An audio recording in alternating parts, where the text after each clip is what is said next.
Sir कब तक भागेंगे? अब जैसे कि 19 फरवरी को अगर ईडी का सम्मन है, 17 को तो इनको जवाब देना पड़ेगा ना, राउज एवेन्यू कोर्ट में तो पेश होना पड़ेगा। चलिए अपने पार्टी के दफ्तर के नाम से डरे भागे बैठे हैं क्योंकि डंडा चला है सुप्रीम कोर्ट का। लेकिन आपको लगता है कि राउज एवेन्यू कोर्ट के स्पेशल पीएमएलए कोर्ट के जो सम्मन है उनको नजरअंदाज कर सकते हैं? नहीं कर सकते। पहले तो अभी क्वेश्चन के लिए जाएंगे ना वो। अच्छा। अभी तो क्वेश्चन ऐसा होता है कि ईडी भी ऐसा कुछ करना नहीं चाहती कि भाई उसकी जगहसाही हो जाए, तो वो लीगली इतने सारे नोटिस करने के बाद वो लीगली कोर्ट पहुंच गए और कोर्ट में उन्होंने एविडेंस दिखा दिए कि भाई ये है और हम इनको डिमांड कर रहे हैं। तो कोर्ट ने सम्मन इशू कर दिया। अब कोर्ट के सम्मन के अगेंस्ट में दो रास्ते इनके पास थे। पहला तो यह था कि ईडी के सम्मन को ही क्वैश करवाने जाते।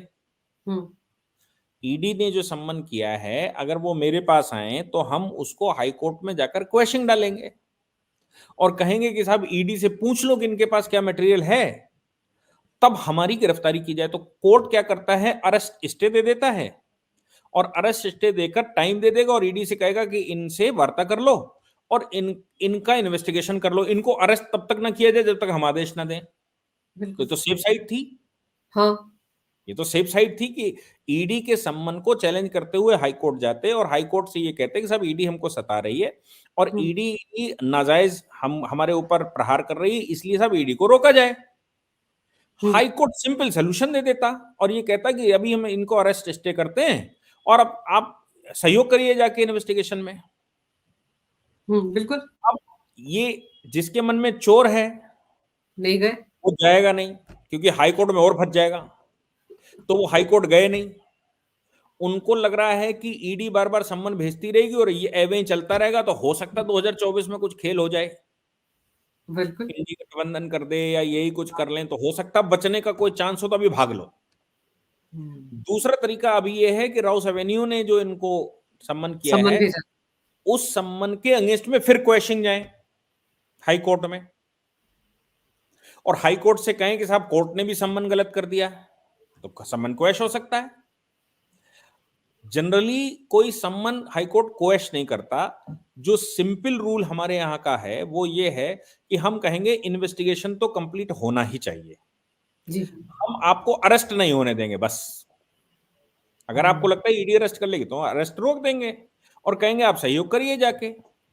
सहयोग करने के बाद अगर चार्जशीट में नाम आएगा तो गिरफ्तारी होगी, लेकिन इन्वेस्टिगेटिव स्टेज पर गिरफ्तारी नहीं होगी। ये रिलीफ मिल जाता है कोर्ट से।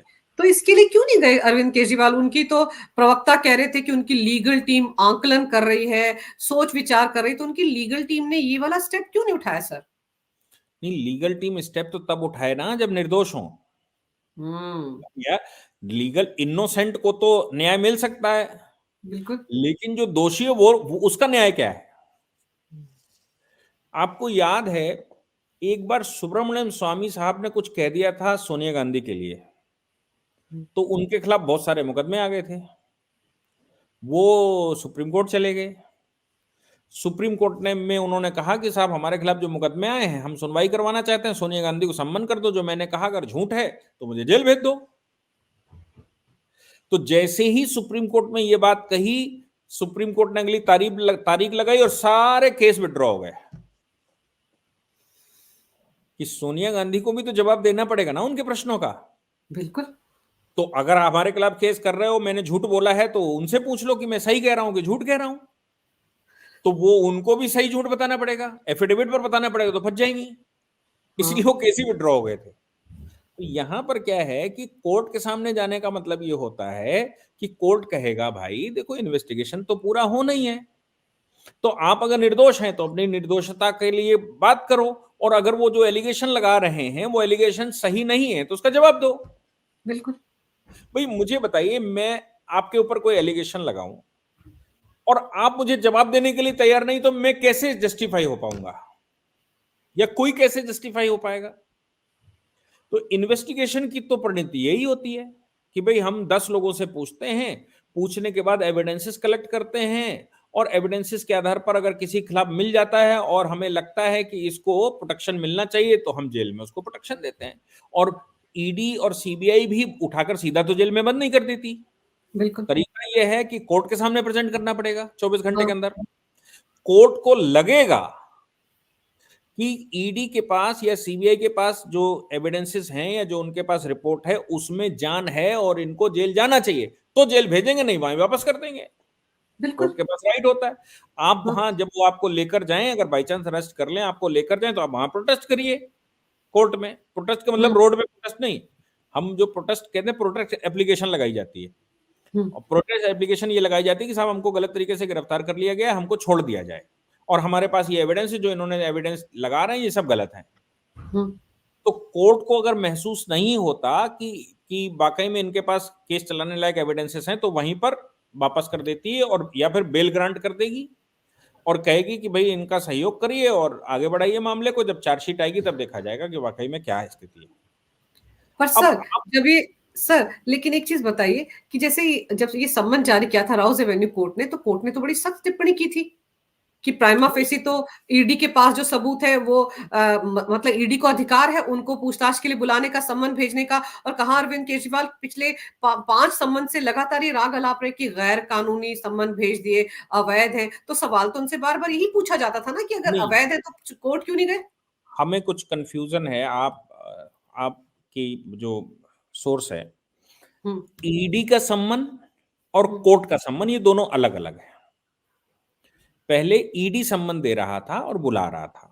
हुँ, जब ये नहीं आए तब ईडी गया कोर्ट, कोर्ट।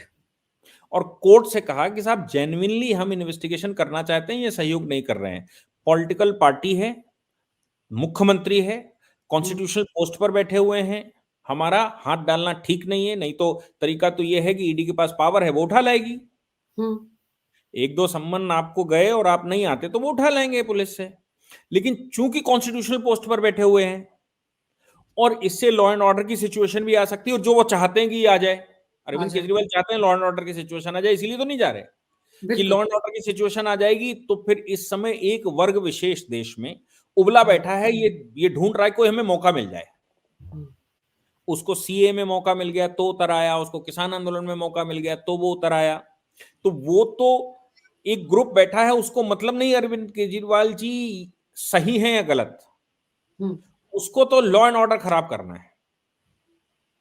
अब इस सिचुएशन को ईडी भी भांप गई होगी कि भाई लॉ एंड ऑर्डर खराब हो जाएगा अगर हमने उठा लिया, इसको उठाना मेरा राइट तो है, लेकिन उठा लिया तो गलत हो जाएगा। तो फिर उन्होंने एक दूसरा तरीका अपनाया और कोर्ट के पास चले कोर्ट गए। चले गए। अब आपको बता दें, इस स्टेज पर भी अरविंद केजरीवाल नहीं आते इस संबंध पर, तो कोर्ट को वारंट करने का अधिकार है। अगली बार court non available warrant, available warrant कर देगा, फिर भी नहीं आए तो नॉन अवेलेबल कर देगा और कहेगा उठा लाओ। और फिर भी नहीं आए हुँ, कि भाई चारों ओर बनाए रखें, तो फिर 82-83 होगा। 82-83 हम कहते हैं कुड़की। अच्छा।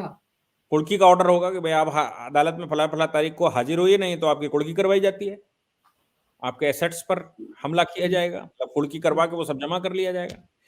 लेकिन चूंकि ये मुख्यमंत्री की पोस्ट पर बैठे हैं, इसलिए वो प्रॉपर्टी इनकी जो नोएडा में कहीं पर है उसका बहुत बड़ा प्रभाव नहीं बनेगा। शीश महल बनाए बैठे हैं, उनकी प्रॉपर्टी सब ले जाओ, क्या फर्क पड़ता है। वो नीली वाली कार भी ले जाओ खड़ी हो अगर, तो वो क्या फर्क पड़ता है उनके ऊपर।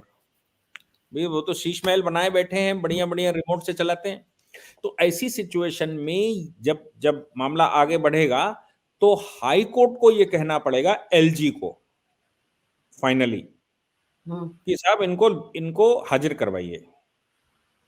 इसके बाद भी समझ में नहीं आता तो फिर कॉन्स्टिट्यूशनल मैटर फंस जाएगा, और फिर यह भी हो सकता है कि सरकार गिराइए, हुँ, ऑल्टरनेट सरकार बनाइए, सरकार गिराइए, जो कॉन्स्टिट्यूशनल प्रोटेक्शन है वो सब खत्म करिए इनके, क्योंकि व्यक्ति जो है वो इनएलिजिबल है।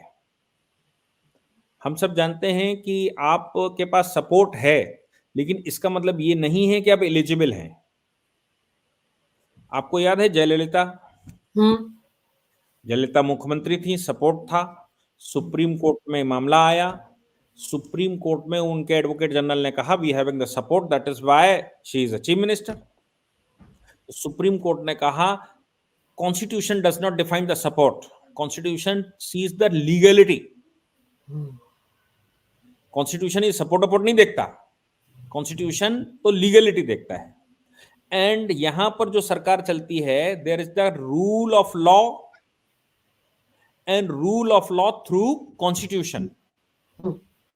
तो डेमोक्रेसी तो है, डेमोक्रेसी का मतलब ये नहीं भीड़ तंत्र है, डेमोक्रेसी का मतलब भी है एज पर द कॉन्स्टिट्यूशन। इसलिए जयललिता को इस्तीफा देना पड़ा था, पन्नीर सेल्वम को मुख्यमंत्री बनाना पड़ा था, सपोर्ट सारा जयललिता का ही था। तो आप अगर बैठे हैं मुख्यमंत्री बने और आप नहीं कोर्ट के सामने आएंगे तो कोर्ट के आदेश की अवहेलना का भी मुकदमा दर्ज होता है। वही मैं समझना चाह रही हूँ आपसे कि अगर अब की बार ये नहीं जाते हैं मान लीजिए राउज एवेन्यू कोर्ट तो क्या होगा? क्योंकि पहले